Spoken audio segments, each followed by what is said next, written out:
ಎಲ್ಲರಿಗೂ IQ Pathshala YouTube ಚಾನಲ್ಗೆ ಸ್ವಾಗತ. ಈ ಒಂದು ವಿಡಿಯೋದಲ್ಲಿ ಶಾತವಾಹನರ ಕುರಿತಂತೆ ಪ್ರಮುಖವಾದ 50 ಪ್ರಶ್ನೆಗಳನ್ನು ಡಿಸ್ಕಸ್ ಮಾಡೋಣ. ಮೊದಲ ಪ್ರಶ್ನೆ ನೋಡ್ರಿ, ಲಿಖಿತ ಇತಿಹಾಸದ ಅವಧಿಯಲ್ಲಿ ಕರ್ನಾಟಕದಿಂದ ಆಳಿದ ಪ್ರಥಮ ಹಿರಿಯ ರಾಜ ಮನೆತನ ಯಾವುದು? ಇಲ್ಲಿ ಸರಿಯಾದ ಉತ್ತರ ಶಾತವಾಹನರು. ಮುಂದಿನ ಪ್ರಶ್ನೆ ನೋಡ್ರಿ, ಶಾತವಾಹನರ ಕುರಿತು ಪ್ರಮುಖ ಮಾಹಿತಿಯನ್ನು ನೀಡುವ ಪುರಾಣಗಳು ಯಾವುವು? 1 ಮತ್ಸ್ಯ ಪುರಾಣ, 2 ವಿಷ್ಣು ಪುರಾಣ, 3 ಭಾಗವತ ಪುರಾಣ. ಇಲ್ಲಿ ಸರಿಯಾದ ಉತ್ತರ ಆಯ್ಕೆ ಡಿ 1, 2 ಮತ್ತು 3. ಶಾತವಾಹನರ ಕುರಿತು ಪ್ರಮುಖ ಮಾಹಿತಿ ನೀಡುವ ಪ್ರಮುಖ ಪುರಾಣಗಳು ಯಾವುವಂದ್ರೆ ಮತ್ಸ್ಯ ಪುರಾಣ, ವಿಷ್ಣು ಪುರಾಣ, ಭಾಗವತ ಪುರಾಣ. ಇನ್ನು ಮತ್ಸ್ಯ ಪುರಾಣದಲ್ಲಿ ನಾವು 30 ಅರಸರು ಒಟ್ಟು 460 ವರ್ಷಗಳ ಕಾಲ ಆಳಿದರು ಎಂಬ ಮಾಹಿತಿಯನ್ನ ನೋಡ್ತೀವಿ. ಮುಂದಿನ ಪ್ರಶ್ನೆ, ದಕ್ಷಿಣಾಪಥದ ಸ್ವಾಮಿಗಳೆಂದು ತಮ್ಮನ್ನು ಕರೆದುಕೊಂಡು ದಕ್ಕನ್ ಪ್ರಸ್ಥಭೂಮಿಯ ಬಹುಭಾಗವನ್ನು ಆಳಿದ ರಾಜ ಮನೆತನ ಯಾವುದು? ಮೌರ್ಯ ಸಾಮ್ರಾಜ್ಯ, ಶಾತವಾಹನ, ಕದಂಬ, ಚಾಲುಕ್ಯ. ಇಲ್ಲಿ ಸರಿಯಾದ ಉತ್ತರ ಶಾತವಾಹನ. ದಕ್ಷಿಣಾಪಥದ ಸ್ವಾಮಿಗಳೆಂದು ತಮ್ಮನ್ನು ಕರೆದುಕೊಂಡು ದಕ್ಕನ್ ಪ್ರಸ್ಥಭೂಮಿಯ ಬಹುಭಾಗವನ್ನು ಶಾತವಾಹನರು ಆಳಿದರು. ಅವರ ರಾಜ್ಯವು ಪಶ್ಚಿಮದಲ್ಲಿ ಕೊಂಕಣ ಕರಾವಳಿಯಿಂದ ಪೂರ್ವದಲ್ಲಿ ಕೃಷ್ಣಾ ಮುಖಜ ಭೂಮಿಯವರೆಗೆ ವ್ಯಾಪಿಸಿತ್ತು. ದಕ್ಷಿಣದಲ್ಲಿ ತುಂಗಭದ್ರೆಯ ದಕ್ಷಿಣಕ್ಕೆ ಚಂದ್ರವಳಿಯ ತನಕ ಅವರ ರಾಜ್ಯವು ವಿಸ್ತಾರವನ್ನು ಹೊಂದಿತ್ತು. ಮುಂದಿನ ಪ್ರಶ್ನೆ, ಶಾತವಾಹನರ ಕುರಿತು ಮಾಹಿತಿ ನೀಡುವ ಪ್ರಮುಖ ಶಾಸನಗಳು ಯಾವುವು? 1 ನಾಸಿಕ್ ಶಾಸನ, 2 ನಾನಾಗಢ ಶಾಸನ, 3 ಕನೇರಿ ಶಾಸನ. ಇಲ್ಲಿ ಸರಿಯಾದ ಉತ್ತರ ಆಯ್ಕೆ ಡಿ. ಇನ್ನು ಕರ್ನಾಟಕದಲ್ಲಿ ಒಂದು ಶಾಸನ ಕಂಡು ಬರುತ್ತೆ, ಅದು ಬಹಳ ಮುಖ್ಯ ನಮಗೆ. ಯಾವುದು? ಹಿರೇಹಡಗಲಿ ಶಾಸನ.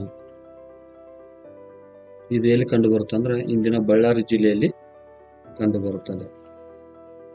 ಮುಂದಿನ ಪ್ರಶ್ನೆ ನೋಡ್ರಿ, ಶಾತವಾಹನರ ಕುರಿತು ಮಾಹಿತಿ ನೀಡುವ ಪ್ರಮುಖ ಕೃತಿಗಳು ಯಾವುವು? 1 ಬೃಹತ್ ಕಥಾ, 2 ಗಾಥಾ ಸಪ್ತಶತಿ, 3 ಪೆರಿಪ್ಲಸ್ ಆಫ್ ಎರಿಥ್ರಿಯನ್ಸಿ, 4 ಕಾತಂತ್ರ ವ್ಯಾಕರಣ. ಇಲ್ಲಿ ಸರಿಯಾದ ಉತ್ತರ ಯಾವುದಾಗುತ್ತೆ ಅಂದ್ರೆ ಆಯ್ಕೆ ಡಿ. ಮೇಲಿನ ಎಲ್ಲವೂ ಕೂಡ ಸರಿಯಾಗಿವೆ. ಬೃಹತ್ ಕಥಾ ಬರೆದವರು ಗುಣಾಢ್ಯ, ಗಾಥಾ ಸಪ್ತಶತಿ ಹಾಲರಾಜ್ಯ, ಪೆರಿಪ್ಲಸ್ ಆಫ್ ಎರಿಥ್ರಿಯನ್ಸಿ ಅನಾಮಧೇಯ ಒಂದು ವ್ಯಕ್ತಿ ಬರೀತಾನೆ ಗ್ರೀಕದ. ಇನ್ನು ಕಾತಂತ್ರ ವ್ಯಾಕರಣ ಬರೆದವರು ಯಾರಂದ್ರೆ ಸರ್ವವರ್ಮ. ಮುಂದಿನ ಪ್ರಶ್ನೆ ನೋಡ್ರಿ, ಯಾವ ಶಾಸನದಲ್ಲಿ ಶತಹನಿರಟ್ಟ ಎಂದು ಶಾತವಾಹನರ ಕುರಿತಾಗಿ ಹೇಳಲಾಗಿದೆ? ಇಲ್ಲಿ ಆಯ್ಕೆಗಳು ನಾಸಿಕ್ ಶಾಸನ, ನಾನಾಗಢ ಶಾಸನ, ಕನೇರಿ ಶಾಸನ, ಹಿರೇಹಡಗಲಿ ಶಾಸನ. ಸರಿಯಾದ ಉತ್ತರ ಹಿರೇಹಡಗಲಿ ಶಾಸನ. ಹಿರೇಹಡಗಲಿ ಶಾಸನದ ಪ್ರಕಾರ ಶತಹನಿರಟ್ಟ ಅಥವಾ ಇಂದಿನ ಬಳ್ಳಾರಿ ಜಿಲ್ಲೆ ಶಾತವಾಹನರ ಮೂಲ ಎಂದು ತಿಳಿದು ಬರುತ್ತದೆ. ಆದ್ದರಿಂದ ಇವರನ್ನು ಕನ್ನಡದ ಮೂಲದವರು ಎನ್ನಲಾಗಿದೆ.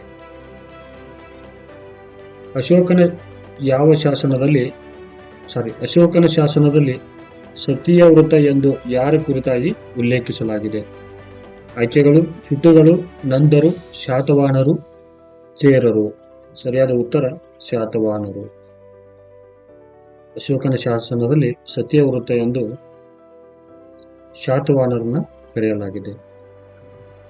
ಮುಂದಿನ ಪ್ರಶ್ನೆ, ಅಶೋಕನ 12ನೇ ಶಾಸನದಲ್ಲಿ ಶಾತವಾಹನರನ್ನು ಏನೆಂದು ಉಲ್ಲೇಖಿಸಲಾಗಿದೆ? ಆಯ್ಕೆಗಳು ಸತಿಯ ವೃತ್ತ, ಆಂಧ್ರ ಭೃತ್ಯ, ಶತಹನಿರಟ್ಟ, ಶಾತವಾಹನಿಹಾರ. ಇಲ್ಲಿ ಸರಿಯಾದ ಉತ್ತರ ಆಂಧ್ರ ಭೃತ್ಯ. ಕನ್ಫ್ಯೂಸ್ ಮಾಡ್ಕೋಬೇಡ್ರಿ. 12ನೇ ಶಾಸನದ ಪ್ರಕಾರ ನೋಡ್ಬೇಕಾದ್ರೆ ನಾವು ಇಲ್ಲಿ ಶಾತವಾಹನರ ಆಂಧ್ರ ಭೃತ್ಯ ಅಂತ ಕರಿತೀವಿ. ಬರೀ ಶಾಸನ ಅಂತ ಕೇಳಿದಾಗ ಅಲ್ಲಿ ಸತಿಯ ವೃತ್ತ ಅಂತ ಯಾರನ್ನ ಕುರಿತಾಗಿ ಉಲ್ಲೇಖಿಸಲಾಗಿದೆ ಅಂತ ಕೇಳಿದಾಗ ಶಾತವಾಹನರು ಅಂತ ಹೇಳ್ರಿ. ಮುಂದಿನ ಪ್ರಶ್ನೆ, ಈ ಕೆಳಗಿನ ಯಾವ ಇತಿಹಾಸಕಾರರು ಶಾತವಾಹನರು ಆಂಧ್ರ ಮೂಲದವರೆಂದು ತಿಳಿಸಿದ್ದಾರೆ?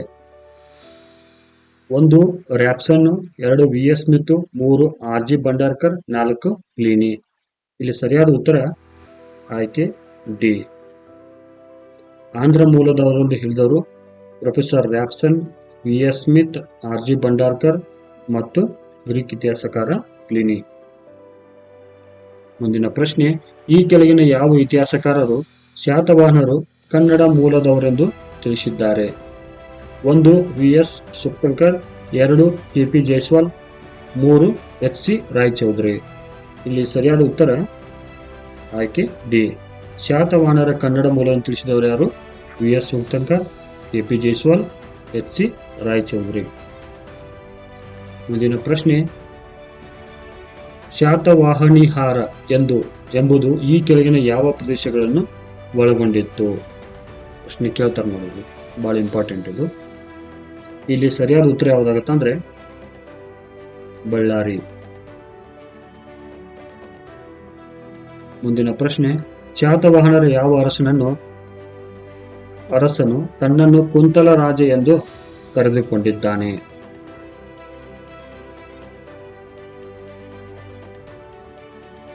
ಈ ಪ್ರಶ್ನೆಗೆ ಉತ್ತರ ನೀವು ಕಮೆಂಟ್ ಮಾಡ್ರಿ.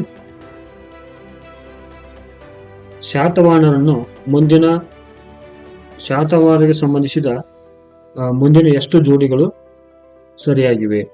1ನೇ ಜೋಡಿ ಸಿಮುಖ ಶಾತವಾಹನ ರಾಜ್ಯ ಸ್ಥಾಪಕ, ವರುಣ ಶಾತವಾಹನ ರಾಜ್ಯ ಲಾಂಛನ, ಪೈಠಾಣ ಶಾತವಾಹನ ರಾಜಧಾನಿ. ಇಲ್ಲಿ ಎಲ್ಲಾ 3 ಜೋಡಿಗಳು ಸರಿಯಾಗಿವೆ. ಅಂದ್ರೆ ಶಾತವಾಹನರ ಮೂಲ ಕುರಿತಾಗಿ ನಾವು ಈ ಪ್ರಶ್ನೆಯನ್ನು ನೋಡ್ತೀವಿ. ಏನು ಶಾತವಾಹನರ ಮೂಲ ಅಂದ್ರೆ ಶಾತವಾಹನರ ಸ್ಥಾಪಕ ಯಾರಂದ್ರೆ ಶಿವಮುಖ, ವರುಣ ಇವರ ಲಾಂಛನವಾಗಿತ್ತು. ನೆಕ್ಸ್ಟ್ ಪೈಠಾಣ ಇವರ ರಾಜಧಾನಿ ಆಗಿತ್ತು. ಈ ಸಿಮುಖ ಕಣ್ವರ ವಾಸುದೇವ ಕಣ್ವನನ್ನ ಕೊಲೆ ಮಾಡಿ ಅಧಿಕಾರಕ್ಕೆ ಬಂದಿರ್ತಾನೆ. ಮುಂದಿನ ಪ್ರಶ್ನೆ, ಈ ಕೆಳಗಿನ ಯಾವ ಶಾಸನದಲ್ಲಿ ಸಿಮುಖನನ್ನು ರಾಯ ಸಿಮುಖ ಎಂದು ವರ್ಣಿಸಲಾಗಿದೆ? ಇಲ್ಲಿ ಸರಿಯಾದ ಉತ್ತರ ನಾನಾಘಾಟ್ ಶಾಸನ. ಮುಂದಿನ ಪ್ರಶ್ನೆ, ಈ ಕೆಳಗಿನ ಶಾತವಾಹನರ ಯಾವ ರಾಜನನ್ನು ಏಕ ಬ್ರಾಹ್ಮಣ ಎಂದು ಕರೆಯಲಾಗುತ್ತಿತ್ತು? ಆಯ್ಕೆಗಳು ಸಿಮುಖ, ಗೌತಮಿಪುತ್ರ ಶಾತಕರ್ಣಿ, 1ನೇ ಶಾತಕರ್ಣಿ, ಕೃಷ್ಣ. ಸರಿಯಾದ ಉತ್ತರ ಗೌತಮಿಪುತ್ರ ಶಾತಕರ್ಣಿ. ನೆಕ್ಸ್ಟ್, ಈ ಏಕ ಬ್ರಾಹ್ಮಣ ಎಂದು ಗೌತಮಿ ಬಾಲಶ್ರೀಯ ನಾಸಿಕ್ ಶಾಸನದಲ್ಲಿ ಕರೆಯಲಾಗಿದೆ. ನೆನಪಿಟ್ಟುಕೊಡ್ರಿ, ಇದ್ಯಾವುದು? ಗೌತಮಿ ಬಾಲಶ್ರೀಯ ನಾಸಿಕ್ ಶಾಸನದಲ್ಲಿ ಏಕ ಬ್ರಾಹ್ಮಣ ಎಂದು ಗೌತಮಿಪುತ್ರ ಶಾತಕರ್ಣಿಯನ್ನ ಕರೆಯಲಾಗಿದೆ. ನಾಸಿಕ್ ಬೌದ್ಧ ಗುಹಾಲಯವನ್ನು ನಿರ್ಮಿಸಿದ ಶಾತವಾಹನರ ದೊರೆ ಯಾರು? ಈ ಪ್ರಶ್ನೆಗೂ ಕೂಡ ನೀವೇ ಕಮೆಂಟ್ ಮಾಡಬೇಕು. ಗೊತ್ತಿಲ್ಲ ಅಂದ್ರೆ ನಾನು ಮುಂದಿನ ವಿಡಿಯೋದಲ್ಲಿ ಈ ಕುರಿತಾಗಿ ಎಕ್ಸ್ಪ್ಲನೇಷನ್ ಮಾಡ್ತೀನಿ ನಿಮಗೆ. ಮುಂದಿನ ಪ್ರಶ್ನೆ ನೋಡ್ರಿ, ಅಶ್ವಮೇಧ ಮತ್ತು ರಾಜಸೂಯ ಯಾಗ ಕೈಗೊಂಡ ಶಾತವಾಹನ ರಾಜ ಯಾರು? ಇಲ್ಲಿ ಆಯ್ಕೆಗಳು ಕೃಷ್ಣ, 1ನೇ ಶಾತಕರ್ಣಿ, ಗೌತಮಿಪುತ್ರ ಶಾತಕರ್ಣಿ, ಹಾಲರಾಜ. ಇಲ್ಲಿ ಸರಿಯಾದ ಉತ್ತರ 1ನೇ ಶಾತಕರ್ಣಿ. 1ನೇ ಶಾತಕರ್ಣಿ ಕ್ರಿಸ್ತಪೂರ್ವ 195ರಿಂದ 128ರವರೆಗೆ ತನ್ನ ಆಳ್ವಿಕೆಯನ್ನು ಮಾಡ್ತಾನೋ. ಇವನ ಹೆಂಡತಿ ಯಾರಂದ್ರ ನಾಗನಿಕಲಾಗಿದ್ಲು. ಈ ನಾಗಲೇಖನ ಹೊರಡಿಸಿದ ನಾನಾಘಾಟ್ ಶಾಸನ ಇವನ ಒಂದು ಜೀವನ ಮತ್ತು ಸಾಧನೆಗಳನ್ನ ತಿಳಿಸುತ್ತದೆ. ಇವನ ಕೈಗೊಂಡ ಯಾಗಗಳು ಯಾವುವೆಂದರೆ ಅಶ್ವಮೇಧ ಯಾಗ ಮತ್ತು ರಾಜಸೂಯ ಯಾಗ. ಇವನ ಪ್ರಮುಖ ಬಿರುದುಗಳು ದಕ್ಷಿಣ ಪಥಪತಿ, ದಕ್ಷಿಣ ಪಥ ಸಾರ್ವಭೌಮ, ಅಪ್ರತಿಹತ. ಇವನ ಮಕ್ಕಳು ಯಾರಂದ್ರ ವೇದಶ್ರೀ ಮತ್ತು ಶತಶ್ರೀ. ಇವನ ವಿಶೇಷತೆ ಏನಪ್ಪಾ ಅಂದ್ರೆ ಇವನು ಪ್ರತಿಷ್ಠಾನವನ್ನ ಅಥವಾ ಪೈಠಾಣವನ್ನ ತನ್ನ ರಾಜಧಾನಿಯನ್ನಾಗಿ ನಿರ್ಮಾಣ ಮಾಡಿದನು. ಮುಂದಿನ ಪ್ರಶ್ನೆ, ಶಾತವಾಹನರ ಆಡಳಿತ ಶಾಖೆಗಳು ಯಾವುವು? 1 ಧಾನ್ಯಕಟಕ ಅಥವಾ ಧರಣಿಕೂಟ, 2 ಪೈಠಾಣ, 3 ಬನವಾಸಿ. ಇಲ್ಲಿ ಸರಿಯಾದ ಉತ್ತರ ಆಯ್ಕೆ ಡಿ. ಶಾತವಾಹನರ ಆಡಳಿತ ಶಾಖೆಗಳು. ಧರಣಿಕೂಟ ಎಲ್ಲಿ ಕಂಡು ಬರುತ್ತದೆ? ಇಂದಿನ ಅಮರಾವತಿ ಬಳಿ ಆಂಧ್ರ ಪ್ರದೇಶದಲ್ಲಿ ಕಂಡು ಬರುತ್ತೆ. ನೆಕ್ಸ್ಟ್ ಪೈಠಾನ್ ಗೋದಾವರಿ ನದಿ ದಡದ ಮೇಲೆ ಐತಿ. ಇದು ಎಲ್ಲೈತಿ ಅಂದ್ರೆ ಔರಂಗಾಬಾದ್ ಜಿಲ್ಲೆ, ಮಹಾರಾಷ್ಟ್ರ. ನೆಕ್ಸ್ಟ್ ಬನವಾಸಿ ಎಲ್ಲಿ ಕಂಡು ಬರುತ್ತೆ ಅಂದ್ರೆ ವರ್ಧಾ ನದಿ, ಉತ್ತರ ಕನ್ನಡ ಜಿಲ್ಲೆಯಲ್ಲಿ ಕಂಡು ಬರುತ್ತದೆ. ನೆಕ್ಸ್ಟ್ ಗಾಥಾ ಸಪ್ತಸತಿ ಕೃತಿಯನ್ನು ಉಲ್ಲೇಖಿಸಿ ಮುಂದಿನ ಯಾವ ಹೇಳಿಕೆಗಳು ಸರಿಯಾಗಿವೆ? ಒಂದನೇ ಹೇಳಿಕೆ, ಇದು ಒಂದು ಶೃಂಗಾರ ಕಾವ್ಯವಾಗಿದ್ದು ಹಾಲರಾಜ ಇದರ ಪ್ರತೀಕಾರ. ಇಂದ್ರ, ಗೌರಿ, ಪಶುಪತಿ, ಕೃಷ್ಣ ದೇವತೆಗಳ ಉಲ್ಲೇಖವನ್ನು ನಾವು ಇದು ಒಳಗೊಂಡಿದೆ. ಇದು ಸಂಸ್ಕೃತ ಭಾಷೆಯಲ್ಲಿದ್ದು 700 ಶ್ಲೋಕಗಳಿಂದ ಕೂಡಿದೆ. ಇಲ್ಲಿ ಸರಿಯಾದ ಉತ್ತರ ಯಾವ್ದಾಗತ್ತಂದ್ರೆ 1 ಮತ್ತು 2 ಆಗತ್ತ. ಮೂರನೇ ಹೇಳಿಕೆ ತಪ್ಪಾಗೈತಿ. ಯಾಕೆ ತಪ್ಪಾಗೈತೆ ಅಂದ್ರೆ ಇದು ಪ್ರಾಕೃತ ಭಾಷೆಯಲ್ಲಿದೆ. ಇನ್ನು ಗಾಥಾ ಸಪ್ತಸಿಯ ಮತ್ತೊಂದು ಹೆಸರೇನೆಂದ್ರೆ ಸಪ್ತಸಿ ಅಂತ ಕರೀತಾರೆ. ಈ ಕೃತಿಯನ್ನು ರಚಿಸಿದವನು ಹಾಲರಾಜ. ಇದು ಯಾವ ಭಾಷೆಯಲ್ಲಿ ಐತಿ ಅಂದ್ರೆ ಪ್ರಾಕೃತ ಭಾಷೆಯಲ್ಲಿ ಐತಿ. ಈ ಕೃತಿಯಲ್ಲಿ ಕಂಡುಬರೋ ದೇವತೆಗಳ ಹೆಸರು ಯಾವ ಅಂದ್ರೆ ಇಂದ್ರ, ಗೌರಿ, ಪಶುಪತಿ, ಕೃಷ್ಣ. ಇದಕ್ಕೊಂದು ಸಿಂಪಲ್ ಕೋಡ್ ಮಾಡಿದೀನಿ ನೋಡ್ರಿ ಇಲ್ಲಿ, IGP ಕೃಷ್ಣ ಅಂತ ನೆನಪಿಟ್ಕೊಂಡ್ಬಿಟ್ರಿ ನೀವು. I ಅಂದ್ರೆ ಇಂದ್ರ, G ಅಂದ್ರೆ ಗೌರಿ, P ಅಂದ್ರೆ ಪಶುಪತಿ, ಇದು ಕೃಷ್ಣ. ಇನ್ನು ಪೊಲೀಸ್ ಭಾಷೆಯಲ್ಲಿ IGP ಪದ ಬಳಕೆ ಆಗುತ್ತಲ್ಲ, ನೆನಪುಳಿತು ಅಂತೇಳಿ ನಾನು IGP ಕೃಷ್ಣ ಅಂತ ಇಟ್ಟಿದ್ದೀನಿ. ಇನ್ನು ಇದು 700 ಶೃಂಗಾರ ಕಾವ್ಯಗಳಿಂದ ಕೂಡಿದೆ. ಈ ಒಂದು ಕೃತಿಯನ್ನು ಕ್ರೋಢೀಕರಿಸಿದ ಕವಿಗಳು ಯಾರು ಅಂದ್ರೆ ಬೋಧಿಸ, ಕುಮಾರಲಿಯ, ಶ್ರೀರಾಜ, ಕುಲುಹ, ಆಮ್ರರಾಜ ಮತ್ತು ಮಕರಂದ ಸೇನ. ಮುಂದಿನ ಪ್ರಶ್ನೆ ನೋಡ್ರಿ, ಶಾತವಾಹನರ ಈ ಕೆಳಗಿನ ಯಾವ ರಾಜನನ್ನು? ಮುಂದಿನ ಪ್ರಶ್ನೆ, ನಾಸಿಕ್ ಪ್ರಶಸ್ತಿ ಶಾಸನವು ಈ ಕೆಳಗಿನ ಯಾರ ಸಾಧನೆಗಳನ್ನು ವಿವರಿಸುತ್ತದೆ? ಆಯ್ಕೆಗಳು ಹಾಲರಾಜ, ಪುಲಮಾವಿ, ಯಜ್ಞಶ್ರೀ ಶಾತಕರ್ಣಿ, ಗೌತಮಿ ಪುತ್ರ ಶಾತಕರ್ಣಿ. ಸರಿಯಾದ ಉತ್ತರ ಗೌತಮಿ ಪುತ್ರ ಶಾತಕರ್ಣಿ. ಗೌತಮಿ ಪುತ್ರ ಶಾತಕರ್ಣಿ 106ರಲ್ಲಿ ಅಧಿಕಾರಕ್ಕೆ ಬರ್ತಾನೆ. 130ರವರೆಗೆ ತನ್ನ ಆಡಳಿತವನ್ನು ಮಾಡ್ತಾನೆ. ಇವನ ಬಗ್ಗೆ ನೋಡ್ಬೇಕಾದ್ರೆ ನಾವು ಗೌತಮಿ ಬಾಲಶ್ರೀ ಕೆತ್ತಿಸಿದ ನಾಸಿಕ ಪ್ರಶಸ್ತಿ ಶಾಸನವು ಇವನ ಸಾಧನೆಗಳನ್ನು ತಿಳಿಸುತ್ತದೆ. ಶಕರ ನಹಪಾನ ಮತ್ತು ವಿಶ್ವದತ್ತನನ್ನು ಸೋಲಿಸಿ ಅವರ ನಾಣ್ಯಗಳ ಮೇಲೆ ತನ್ನ ಲಾಂಛನವನ್ನು ಮುದ್ರಣ ಮಾಡ್ತಾನೆ. ಬ್ರಾಹ್ಮಣ ಮತ್ತು ಬೌದ್ಧರಿಗೆ ಭೂಮಿಯನ್ನು ದಾನ ಮಾಡ್ತಾನೆ. ನೆಕ್ಸ್ಟ್ ಇವನ ಪ್ರಮುಖ ಬಿರುದುಗಳು ಯಾವ್ಯಾವ ಅಂದರೆ ತ್ರೈಸಮುದ್ರ ದ್ವೈಪಿತವಾಹನ, ಶಾತವಾಹನ ಕುಲ ಪ್ರತಿಷ್ಠಾಪಕ, ಏಕ ಬ್ರಾಹ್ಮಣ. ಈ ಬೌದ್ಧರು ಮತ್ತು ಬ್ರಾಹ್ಮಣರಿಗೆ ಭೂಮಿಯನ್ನು ದಾನ ಮಾಡೋದಕ್ಕಾಗಿ ಇವನಿಗೆ ಏಕ ಬ್ರಾಹ್ಮಣ ಎಂಬ ಬಿರುದನ್ನು ಕೊಡ್ತಾರೆ. ಮುಂದಿನ ಪ್ರಶ್ನೆ, ಅಮರಾವತಿ ಬೌದ್ಧ ಸ್ತೂಪವನ್ನು ನಿರ್ಮಿಸಿದವರು ಯಾರು? ಇಲ್ಲಿ ಆಯ್ಕೆಗಳು ಗೌತಮಿ ಪುತ್ರ ಶಾತಕರ್ಣಿ, ವಸಿಷ್ಠ ಪುತ್ರ ಪುಲಮಾವಿ, ಕೃಷ್ಣ, ಯಜ್ಞಶ್ರೀ ಶಾತಕರ್ಣಿ. ಸರಿಯಾದ ಉತ್ತರ ವಸಿಷ್ಠ ಪುತ್ರ ಪುಲಮಾವಿ. ವಸಿಷ್ಠ ಪುತ್ರ ಪುಲಮಾವಿ 130ರಲ್ಲಿ ಅಧಿಕಾರಕ್ಕೆ ಬರ್ತಾನೆ. 159ರವರೆಗೆ ತನ್ನ ಆಳ್ವಿಕೆಯನ್ನು ಮಾಡ್ತಾನೆ. ಇವನು ಗೌತಮಿ ಪುತ್ರ ಶಾತಕರ್ಣಿಯ ಮಗನಾಗಿದ್ದ. ಇವನಿಗೆ ಆಂಧ್ರ ರಾಜ್ಯ, ದಕ್ಷಿಣ ಪತೇಶ್ವರ, ನವನಗರ ಸ್ವಾಮಿ ಎಂಬ ಬಿರುದುಗಳಿದ್ದವು. ಇವನು ನವನಗರ ಎಂಬ ಹೊಸ ರಾಜಧಾನಿಯಾಗಿ ಮಾಡ್ಕೋತಾನೆ. ಗಿರ್ನಾರ್ ಶಾಸನ ತಿಳಿಸುವಂತೆ ಇವನು ಶಕರ ರುದ್ರಧಾಮನಿಂದ 2 ಬಾರಿ ಸೋತನು. ಇವನ ನಂತರ ಶಿವಶ್ರೀ ಶಾತಕರ್ಣಿ, ಶಿವಸ್ಕಂದ, ಯಜ್ಞಶ್ರೀ ಶಾತಕರ್ಣಿ ಆಳ್ವಿಕೆಯನ್ನು ಮಾಡ್ತಾರೆ. ಮುಂದಿನ ಪ್ರಶ್ನೆ, ಶಾತವಾಹನರ ಈ ಕೆಳಗಿನ ಯಾವ ದೊರೆಯ ನಾಣ್ಯಗಳ ಮೇಲೆ ಹಡಗು ಮತ್ತು ಮೀನಿನ ಚಿತ್ರಗಳು ಕಂಡುಬರುತ್ತವೆ? ಆಪ್ಷನ್ಸ್ ಗೌತಮಿ ಪುತ್ರ ಶಾತಕರ್ಣಿ, ವಸಿಷ್ಠ ಪುತ್ರ ಪುಲಮಾವಿ, ಕೃಷ್ಣ, ಯಜ್ಞಶ್ರೀ ಶಾತಕರ್ಣಿ. ಸರಿಯಾದ ಉತ್ತರ ಯಜ್ಞಶ್ರೀ ಶಾತಕರ್ಣಿ. ಒಂದ್ಸಲ ಪ್ರಶ್ನೆ ಕೇಳಿದಾರೆ, ನೆನಪಿಟ್ಕೊಡ್ರಿ, KS ಪ್ರಶ್ನೆ ಆಗಿತ್ತು ಇದು. ನೆಕ್ಸ್ಟ್ ಯಜ್ಞಶ್ರೀ ಶಾತಕರ್ಣಿ 174ರಿಂದ 203ರವರೆಗೆ ಆಳ್ವಿಕೆ ಮಾಡ್ತಾನೆ.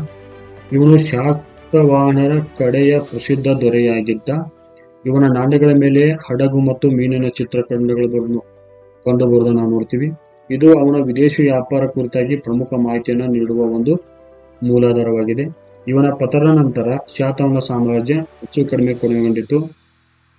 ಪೋಲೋಮ, ವಿಜಯಚಂದ್ರ, ರುದ್ರ ಶಾತಕರ್ಣಿ ಇವರುಗಳು ಶಾತವಾಹನರ ಬೇರೆ ಬೇರೆ ಪ್ರಾಂತ್ಯಗಳ ದೊರೆಗಳಾಗಿದ್ದರು. ಮುಂದಿನ ಪ್ರಶ್ನೆ ನೋಡ್ರಿ, ಶಾತವಾಹನರ ಆಡಳಿತ ಪದ್ಧತಿಯನ್ನು ಉಲ್ಲೇಖಿಸಿ ಮುಂದಿನ ಯಾವ ಹೇಳಿಕೆಗಳು ಸರಿಯಾಗಿವೆ?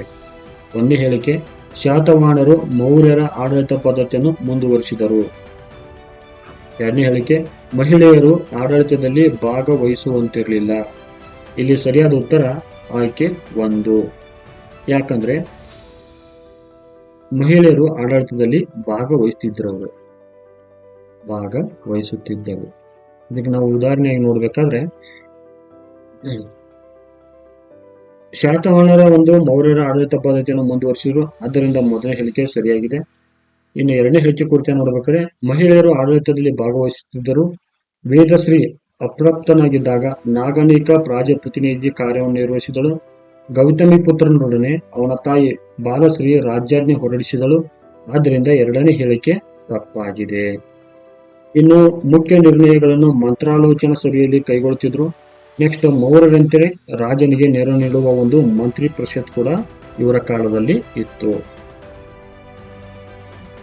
ಮುಂದಿನ ಒಂದು ಪ್ರಶ್ನೆ ನೋಡ್ರಿ, ಶಾತವಾಹನರ ಕಾಲದ ಆಡಳಿತ ಘಟಕಗಳನ್ನು ಸರಿಯಾದ ಕ್ರಮದಲ್ಲಿ ಗುರುತಿಸಿ. ಇಲ್ಲಿ ಸರಿಯಾದ ಉತ್ತರ ಯಾವ್ದಾಗುತ್ತೆ ಅಂದ್ರೆ ಆಯ್ಕೆ ಏನು ಆಗುತ್ತಾ, ಬಿನೂ ಆಗುತ್ತೆ. ಕಾರಣ ಏನ್ ಕೊಡ್ತೀನಿ ಅಂದ್ರೆ ನಾನು ಈ ಡಾಕ್ಟರ್ ಕಾಮತ್ ಬುಕ್ದಲ್ಲಿ ಶಾತವಾಹನರ ಆಡಳಿತ ಘಟಕಗಳನ್ನ ಅಹರ, ಮಹಾಭೋಗ, ಭೋಗ ಅಂತ ಕೊಟ್ಟಿದ್ದಾರೆ. ಇನ್ನು ಸದಾಶಿವ ಮತ್ತು ಕೆಎನ್ಎ ಬುಕ್ ಅಲ್ಲಿ ಅಹರ, ವಿಷಯ, ನಿಗಮ, ಗ್ರಾಮ ಅಂತ ಕೊಟ್ಟಿದ್ದಾರೆ. ಈ ಎರಡರಲ್ಲಿ ಯಾವ್ದು ಕೊಟ್ಟರು ಕೂಡ ನಿಮ್ಮ ಉತ್ತರ ಸರಿಯಾಗತ್ತ. ಇದನ್ನ ನೋಟ್ ಮಾಡ್ಕೊಳ್ಳಿ. ಇನ್ನು ಆಹಾರಗಳ ಕುರಿತಾಗಿ ನೋಡ್ಬೇಕಂದ್ರೆ ನಾವು ಶಾತವಾಹನರ ಕಾಲದಲ್ಲಿ ಸೋಪಾರ, ಗೋವರ್ಧನ, ಮಾಮಲ್ಲ ಎಂಬ 3 ಪ್ರಮುಖ ಆಹಾರಗಳಿದ್ದವು. ಅಮಾತ್ಯ ಆಹಾರಗಳ ಮುಖ್ಯಸ್ಥನಾಗಿದ್ದ. ಸಾಮ್ರಾಜ್ಯವನ್ನು ಜನಪದಗಳನ್ನು ಆಹಾರ ಅಥವಾ ಪ್ರಾಂತ್ಯಗಳಾಗಿ, ವಿಷಯ, ನಿಗಮ ಮತ್ತು ಗ್ರಾಮಗಳಾಗಿ ವಿಭಜಿಸಲಾಗಿತ್ತು. ಇನ್ನು ವಿಷ್ಣುಪಾಲಿತ ಸೆಮ್ನಕ ಶಿವಸ್ಕಂದದತ್ತ ಎಂಬುವರು ನಾಸಿಕ್ನ ಅಮಾತ್ಯರಾಗಿ ಸೇವೆಯನ್ನು ಸಲ್ಲಿಸಿದ್ರು. ಗ್ರಾಮಿಣಿ ಅಥವಾ ಗೌಲಮಿಕ ಗ್ರಾಮದ ಒಂದು ಮುಖ್ಯಸ್ಥನಾಗಿದ್ದ. ಮುಂದಿನ ಪ್ರಶ್ನೆ ನೋಡ್ರಿ, ಶಾತವಾಹನರ ಕಾಲದಲ್ಲಿ ನಾಣ್ಯವನ್ನು ಮುದ್ರಿಸುವ ಅಧಿಕಾರವನ್ನು ಹೊಂದಿದವರು ಯಾರು? ಇಲ್ಲಿ ಸರಿಯಾದ ಉತ್ತರ ರಾಜ. ಮುಂದಿನ ನೋಡೋಣ ಇಲ್ಲಿ. ಇನ್ನು ಶಾತವಾಹನರ ಕಾಲದ ಮಾಂಡಲಿಕ ವರ್ಗಗಳು ಯಾವುವು? 1 ರಾಜ, 2 ಮಹಾಭೋಜ ಅಥವಾ ಮಹಾರಥಿ, 3 ಮಹಾಸೇನಾಧಿಪತಿ. ಇಲ್ಲಿ ಸರಿಯಾದ ಉತ್ತರ ಆಯ್ಕೆ ಡಿ. ಶಾತವಾಹನರ ಕಾಲದ ಮಾಂಡಲಿಕ ವರ್ಗಗಳು: 1ನೇದು ರಾಜ ಎಂಬ ಮಾಂಡಲಿಕ ಇದ್ದ. ಇವನು ನಾಣ್ಯ ಮುದ್ರಿಸುವ ಮತ್ತು ತೆರಿಗೆ ವಿಧಿಸುವ ಅಧಿಕಾರವನ್ನು ಹೊಂದಿದ್ದ. ನೆಕ್ಸ್ಟ್ ಇನ್ನು ಮಹಾಭೋಜ ಅಥವಾ ಮಹಾರಥಿ ಅಂತಿದ್ರು. ಇವರು ರಾಜನ ಸಂಬಂಧಿಕರಾಗಿದ್ರು. ಉದಾಹರಣೆಗೆ ನಾವು ನೋಡ್ಬೇಕಾದ್ರೆ ಬನವಾಸಿಯ ಚಿಟುಗಳು ಶಾತವಾಹನರ ಒಂದು ಸಂಬಂಧಿಕರಾಗಿದ್ದರು. ಇಲ್ಲಿ ಮಹಾಭೋಜ ಎಂಬುವರು ಕೊಂಕಣ ಮತ್ತು ಪಶ್ಚಿಮ ಘಟ್ಟ ಪ್ರದೇಶದಲ್ಲಿ ಆಡಳಿತ ಮಾಡ್ತಿದ್ರು. ಮಹಾರಥಿ ಎಂಬುವರು ಉತ್ತರ ಕೊಂಕಣ ಪ್ರದೇಶದಲ್ಲಿ ಆಡಳಿತವನ್ನ ಮಾಡ್ತಿದ್ರು. ಇನ್ನು ಮಹಾಸೇನಾಧಿಪತಿ ಸೈನ್ಯಕ್ಕೆ ಸಂಬಂಧಿಸಿದ ಅಧಿಕಾರವನ್ನ ಹೊಂದಿದ್ದ. ಮುಂದಿನ ಪ್ರಶ್ನೆ, ಶಾತವಾಹನರ ಕಾಲದಲ್ಲಿ ಪಟ್ಟಣಗಳ ಆಡಳಿತವನ್ನು ನೋಡಿಕೊಳ್ಳುವ ಸಂಸ್ಥೆಯಾಗಿತ್ತು. ಇಲ್ಲಿ ಸರಿಯಾದ ಉತ್ತರ ನಿಗಮ ಸಭೆ. ಶಾತವಾಹನರ ಕಾಲದಲ್ಲಿ ಪಟ್ಟಣಗಳ ಆಡಳಿತವನ್ನು ನಿಗಮ ಸಭೆಯು ನಿರ್ವಹಿಸುತ್ತಿತ್ತು. ಇನ್ನು ಮತ್ತೊಂದು ಪ್ರಮುಖ ಮಾಹಿತಿ ನೋಡಬೇಕಾದ್ರೆ ನಾವು ಇಲ್ಲಿ ಶಾತವಾಹನರ ಕಾಲದ ವೃತ್ತಿ ಜಾತಿಗಳನ್ನು ನೋಡ್ತೀವಿ. ಅವುಗಳಲ್ಲಿ ಗೋಲಿಕ ಎಂಬುವರು ಗೋವಾಳರಾಗಿದ್ದರು. ಕೋಲಿಕ ಎಂಬುವರು ನೇಕಾರರ ಕೆಲಸ ಮಾಡ್ತಿದ್ರು.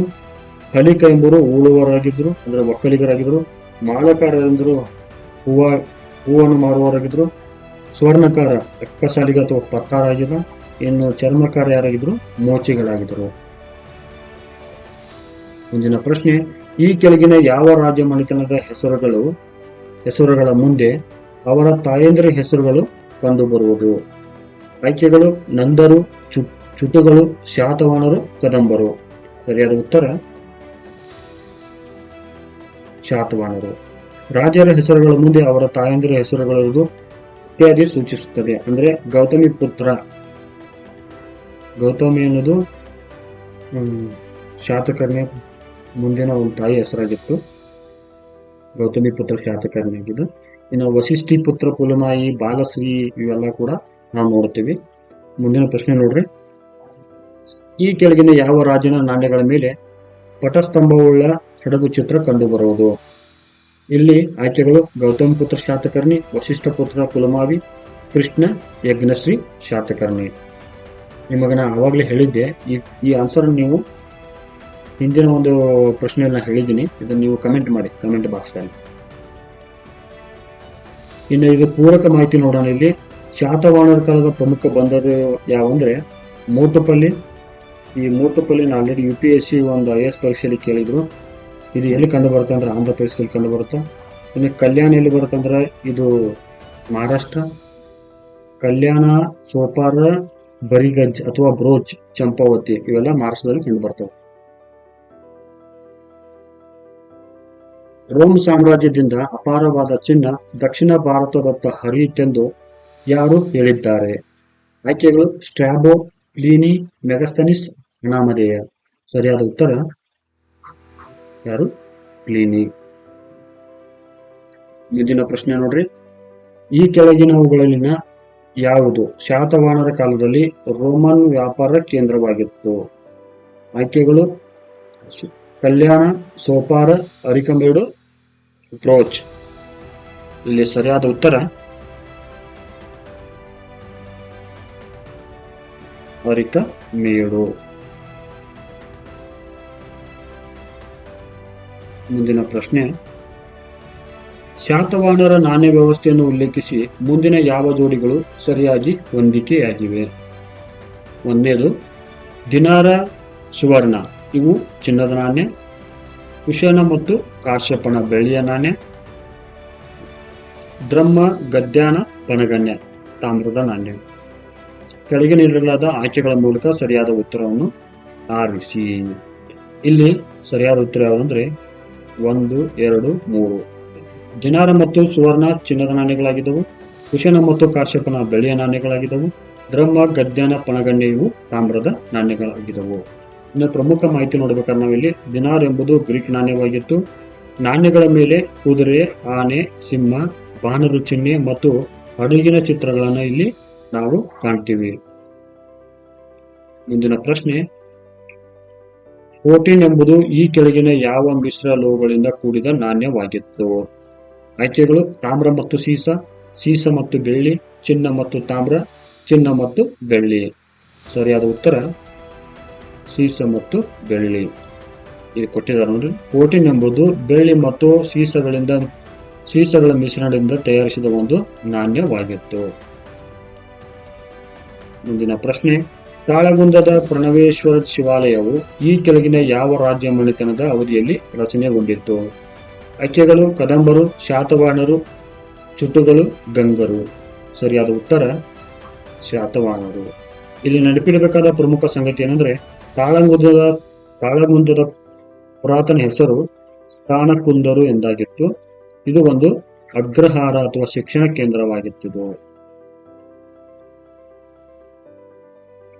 ಮುಂದಿನ ಪ್ರಶ್ನೆ. ಗಾಥಾ ಸಪ್ತಶತಿಯು ಈ ಕೆಳಗಿನ ಯಾವ ಸ್ತುತಿಯೊಂದಿಗೆ ಆರಂಭವಾಗುತ್ತದೆ?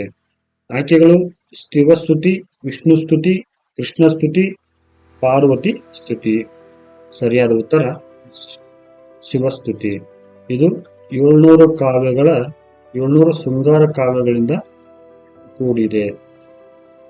ಪ್ರಾಕೃತ ಭಾಷೆಯಲ್ಲಿ ಇದನ್ನ ರಚನೆ ಮಾಡಿದವರು ಯಾರು? ಬಾಲರಾಜ. ಮುಂದಿನ ಪ್ರಶ್ನೆ. ಶಾತವಾಹನರ ಕಾಲದಲ್ಲಿ ಈ ಕೆಳಗಿನ ಯಾವ ಸ್ಥಳವು ಶಕ್ತಿಯ ಆರಾಧನೆ ಕೇಂದ್ರವಾಗಿತ್ತು? ಏನು ಶಕ್ತಿ ಆರಾಧನಾ ಕೇಂದ್ರವಾಗಿತ್ತು? ಆಯ್ಕೆಗಳು ಬನವಾಸಿ, ಸನ್ನತಿ, ಅಮರಾವತಿ, ಕನೇರಿ. ಸರಿಯಾದ ಉತ್ತರ ಸನ್ನತಿ. ಇದೆಲ್ಲಿ ಕಂಡುಬರುತ್ತಾ? ಕಲಬುರಗಿ ಜಿಲ್ಲೆಯಲ್ಲಿ ಕಂಡುಬರುವ ಒಂದು ಪ್ರಸಿದ್ಧ ಸ್ಥಳ. ಇದು ಅಶೋಕನ ಶಾಸನಕ್ಕೆ ಪ್ರಸಿದ್ಧವಾಗಿತ್ತು. ಮುಂದಿನ ಪ್ರಶ್ನೆ. ಈ ಕೆಳಗಿನವರುಗಳಲ್ಲಿ ಯಾರು ಶಾತವಾಹನರ ಗುರುಗಳಾಗಿದ್ದರು? ಆಯ್ಕೆಗಳು ನಾಗಾರ್ಜುನ, ಭಾಸ್ಕರಾಚಾರ್ಯ, ಕುಂದಾಚಾರ್ಯ, ಭಟ್ಟಿರೋರು. ಸರಿಯಾದ ಉತ್ತರ ಕುಂದಾಚಾರ್ಯ. ಕುಂದಾಚಾರ್ಯ ಒಬ್ಬರು ಜೈನನಾಗಿರುತ್ತಾರೆ. ಇವರ ಕೃತಿಗಳನ್ನು ಯಾವ್ಯಾವ ನೋಡ್ಬೇಕಂದ್ರೆ ನಾವು ಪ್ರವೃತ್ತ ಸಾರ, ರಾಯನ ಸಾರ, ಸಮಯ ಸಾರ, ಪ್ರವಚನ ಸಾರ, ದ್ವಾದಶಾನುಪ್ರೇಕ್ಷ ಇವೆಲ್ಲ ಕೃತಿಗಳನ್ನು ಅವರು ಸಂಸ್ಕೃತದಲ್ಲಿ ರಚನೆ ಮಾಡಿದ್ರು. ಮುಂದಿನ ಪ್ರಶ್ನೆ. ಶಾತವಾಹನರ ಕಾಲದಲ್ಲಿ ಯಾವುದು ಅಧಿಕೃತ ಆಡಳಿತ ಭಾಷೆಯಾಗಿತ್ತು? ಆಯ್ಕೆಗಳು ಸಂಸ್ಕೃತ, ಪ್ರಾಕೃತ, ಪೈಶಾಚಿ ಭಾಷೆ, ಮರಾಠಿ ಮತ್ತು ಕನ್ನಡ. ಸರಿಯಾದ ಉತ್ತರ ಪ್ರಾಕೃತ. ಯಾಕಂದ್ರೆ ಇವರು ಮೌರ್ಯರ ಒಂದು ಆಡಳಿತ ಪದ್ಧತಿಯನ್ನ ಅಳವಡಿಸಿಕೊಂಡಿದ್ರು. ಹೀಗಾಗಿ ನಾವು ಏನ್ ಮಾಡ್ತೀವಿ, ಇಲ್ಲಿ ಅವರ ಆಡಳಿತ ಭಾಷೆ ಕೂಡ ಏನಾಗತ್ತಂದ್ರೆ ಪ್ರಾಕೃತವಾಗಿತ್ತು. ಮುಂದಿನ ಪ್ರಶ್ನೆ ನೋಡ್ರಿ, ಪ್ರಾತಂತ್ರ ವ್ಯಾಕರಣವನ್ನು ಬರೆದವರು ಯಾರು? ಆಪ್ಷನ್ಸ್ ಕ್ಷೇಮೇಂದ್ರ, ಸೋಮದೇವ, ಸರ್ವವರ್ಮ, ಗುಣಾಢ್ಯ. ಸರಿಯಾದ ಉತ್ತರ ಸರ್ವವರ್ಮ. ಇದು ಸಂಸ್ಕೃತ ಭಾಷೆಯಲ್ಲಿರ್ತಕ್ಕಂಥ ಒಂದು ಕೃತಿ. ಸರ್ವವರ್ಮ ಪಾಲರಾಜನ ಆಸ್ಥಾನದಲ್ಲಿ ಇರ್ತಾನೆ. ಮುಂದಿನ ಪ್ರಶ್ನೆ, ಗುಣಾಢ್ಯನ ಒಡ್ಡ ಕಥಾ ಅಥವಾ ಬೃಹತ್ ಕಥಾ ಒಂದು ಏನಾಗಿತ್ತು? ಆಯ್ಕೆಗಳು ರಾಮಾಯಣದ ಕಥೆಗಳನ್ನು ಒಳಗೊಂಡಿದೆ, ರಮ್ಯ ಕಥೆಗಳ ಸಂಗ್ರಹ, ಮಹಾಭಾರತದ ಒಂದು ಭಾಗ, ವ್ಯಾಕರಣ ಗ್ರಂಥ. ಸರಿಯಾದ ಉತ್ತರ ರಮ್ಯ ಕಥೆಗಳ ಸಂಗ್ರಹ. ಮುಂದಿನಗಳಲ್ಲಿ ಯಾವುವು ಸರಿಯಾಗಿ ಹೊಂದಿಕೆಯಾಗಿವೆ? ಒಂದನೇದು ಭಾರತದ ಅತ್ಯಂತ ದೊಡ್ಡ ಸ್ತೂಪ ಕಾರ್ಲೆ ಸ್ತೂಪ. ಎರಡನೇದು ಭಾರತದ ಅತ್ಯಂತ ದೊಡ್ಡ ಚೈತ್ಯ ಅಮರಾವತಿ ಚೈತ್ಯ. ಇಲ್ಲಿ ಸರಿಯಾದ ಉತ್ತರ ಎರಡು ಅಲ್ಲ. ಯಾಕಂದ್ರೆ ಭಾರತದ ಅತ್ಯಂತ ಸ್ತೂಪ ಅಮರಾವತಿಯಲ್ಲಿದೆ, ಭಾರತದ ಅತ್ಯಂತ ಚೈತ್ಯ ಕಾರ್ಲೆಯಲ್ಲಿದೆ. ಮುಂದಿನ ಪ್ರಶ್ನೆ ನೋಡ್ರಿ, ಬುದ್ಧನನ್ನು ಪೂಜಿಸುವ ಪ್ರಾರ್ಥನಾ ಸಭಾಂಗಣಗಳನ್ನು ಏನೆಂದು ಕರೆಯುವರು? ಸರಿಯಾದ ಉತ್ತರ ಚೈತ್ಯ. ವಿಹಾರಗಳು ಈ ಕೆಳಗಿನ ಯಾವುದಕ್ಕೆ ಸಂಬಂಧಿಸಿವೆ? ಆಯ್ಕೆಗಳು ಬುದ್ಧನನ್ನು ಪೂಜಿಸುವ ಪ್ರಾರ್ಥನಾ ಸ್ಥಳಗಳು, ಬೌದ್ಧ ಭಿಕ್ಷುಗಳ ವಾಸಸ್ಥಳ, ಬುದ್ಧನ ಅವಶೇಷ ಮೇಲೆ ಕಟ್ಟಿದ ಕಟ್ಟಡಗಳು, ಬುದ್ಧನ ಜ್ಞಾನೋದಯ ಸ್ಥಳ. ಸರಿಯಾದ ಉತ್ತರ ಬೌದ್ಧ ಭಿಕ್ಷುಗಳ ವಾಸಸ್ಥಳ.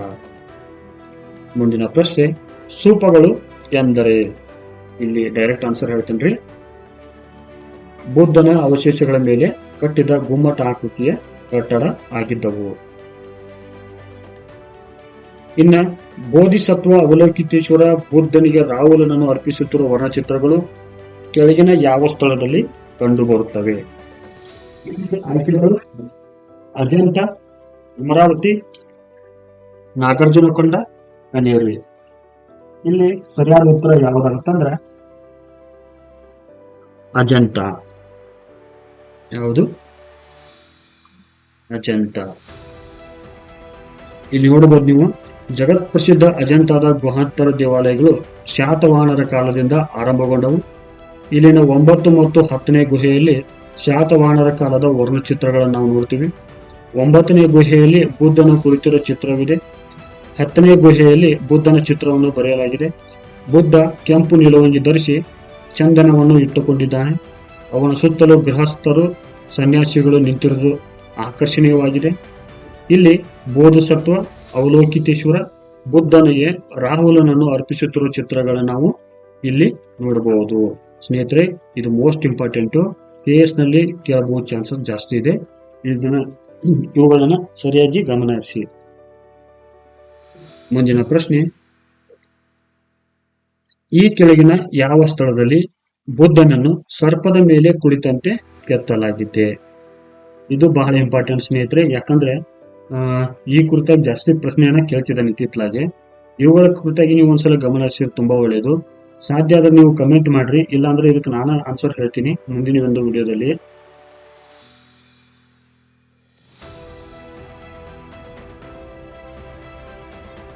ನಿಮ್ಗೆ ಕಷ್ಟ ಆಗ್ಬೋದು ಅನ್ಕೋತೀನಿ. ಇದನ್ನ ಆನ್ಸರ್ ನಾನು ಹೇಳ್ತೀನಿ ನೋಡ್ರಿ. ನಾಗಾರ್ಜುನಕೊಂಡದಲ್ಲಿ ಬುದ್ಧನನ್ನು ಸರ್ಪದ ಮೇಲೆ ಕುಳಿತಂತೆ ಕೆತ್ತಲಾಗಿದೆ. ನಾಗಾರ್ಜುನಕೊಂಡ ಯಾವ ಒಂದು ರಾಜ್ಯದಲ್ಲಿ ಕಂಡು ಬರುತ್ತದೆ ನೀವು ಕಮೆಂಟ್ ಬಾಕ್ಸ್ ನಲ್ಲಿ ತಿಳಿಸಿ ಸ್ನೇಹಿತರೆ. ಮುಂದಿನ ಪ್ರಶ್ನೆ ನೋಡ್ರಿ, ಈ ಕೆಳಗಿನ ಯಾವ ಸ್ತೂಪದ ಮೇಲೆ ಬುದ್ಧ ಮತ್ತು ಬೋಧಿಸತ್ವರ ಶಿಲ್ಪಗಳನ್ನ ದಿವ್ಯ ಪುರುಷರಂತೆ ಕೆತ್ತಲಾಗಿದೆ? ಆಯ್ಕೆಗಳು ಕಾರ್ಲೆ, ಅಮರಾವತಿ, ನಾಗಾರ್ಜುನಕೊಂಡ, ಜುನಾರ. ಇಲ್ಲಿ ಸರಿಯಾದ ಉತ್ತರ ಯಾವುದಾಗುತ್ತಂದ್ರೆ ಅಮರಾವತಿ ಸ್ತೂಪ. ಅಮರಾವತಿ ಸ್ತೂಪದಲ್ಲಿ ಇದನ್ನ ನಾವು ನೋಡ್ತೀವಿ ಸ್ನೇಹಿತರೆ. ಮುಂದಿನ ಪ್ರಶ್ನೆ ನೋಡ್ರಿ, ನಿಗಮ ಸಭಾ ಎಂಬುದು ಏನಾಗಿತ್ತು? ಭೂ ಕಂದಾಯ, ಅಂಗರಕ್ಷಕ ಪಡೆ, ವ್ಯಾಪಾರ ಶ್ರೇಣಿ, ಅಗ್ರಹಾರ. ಸರಿಯಾದ ಉತ್ತರ ವ್ಯಾಪಾರ ಸ್ನೇಹಿ. ಇದು ನೆನಪಿಟ್ಕೊಳ್ರಿ, ಆಲ್ರೆಡಿ KS ಎಕ್ಸಾಮ್ನಲ್ಲಿ ಕೇಳಿದಾನೆ, ರಿಪೀಟ್ ಆಗೋ ಚಾನ್ಸಸ್ ಇರ್ತೈತಿ, ಇದು ನೋಟ್ ಮಾಡ್ಕೊಳ್ಳಿ. ಮುಂದಿನ ಒಂದು ಪ್ರಶ್ನೆ ನೋಡ್ರಿ, ಈ ಕೆಳಗಿನ ಯಾವ ರಾಜ್ಯ ಮನೆತದ ಆಡಳಿತ ಅವಧಿಯಲ್ಲಿ ಅಜಂತ ಚಿತ್ರಕಲಾ ಶೈಲಿಯು ಪ್ರಾರಂಭಗೊಂಡಿತು? ಆಯ್ಕೆಗಳು: ಮೌರ್ಯರು, ಶಾತವಾಹನರು, ಗುಪ್ತರು, ವಾಕಟಕರು. ಸರಿಯಾದ ಉತ್ತರ ಶಾತವಾಹನರು. ಗುಪ್ತರು ಮತ್ತು ವಾಕಟಕರ ಕಾಲದಲ್ಲಿ ಕೂಡ ರಚನೆ ಆಗಿದ್ದಾವ. ಇಲ್ಲಿ ಪ್ರಶ್ನೆ ಏನು ಕೇಳಿದಾರೆ ಅಂದ್ರೆ ಅವರು ಯಾರ ಕಾಲದಲ್ಲಿ ಪ್ರಾರಂಭಗೊಂಡಿತು ಅಂತ ಕೇಳಿದಾರೆ. ಅದಕ್ಕೆ ಸರಿಯಾದ ಉತ್ತರ ಯಾವ್ದಾಗುತ್ತೆ ಅಂದ್ರೆ ಶಾತವಾಹನರು. ಸ್ನೇಹಿತರೆ, ಈ ಒಂದು ವಿಡಿಯೋದಲ್ಲಿ ಶಾತವಾಹನರ ಕುರಿತ ಸಂಪೂರ್ಣವಾದ ನಾವು ಒಂದು 50 ಪ್ರಶ್ನೆಗಳನ್ನು ನೋಡಿದ್ದೀವಿ. ಮುಂದಿನ ಒಂದು ವಿಡಿಯೋದಲ್ಲಿ ಕೂಡ ಅಧ್ಯಾಯ 3ರ ಅಂದ್ರೆ ಕಾಮತ್ ಅವರ ಬುಕ್ನಿಂದ ಆಯ್ದ ಅಧ್ಯಾಯ 3ರ ಪ್ರಮುಖ ಒಂದು ಪ್ರಶ್ನೆಗಳನ್ನ ಡಿಸ್ಕಸ್ ಮಾಡೋಣ. ಈ ಒಂದು ವಿಡಿಯೋ ನೋಡಿದಕ್ಕಾಗಿ ಎಲ್ಲರಿಗೂ ಧನ್ಯವಾದಗಳು.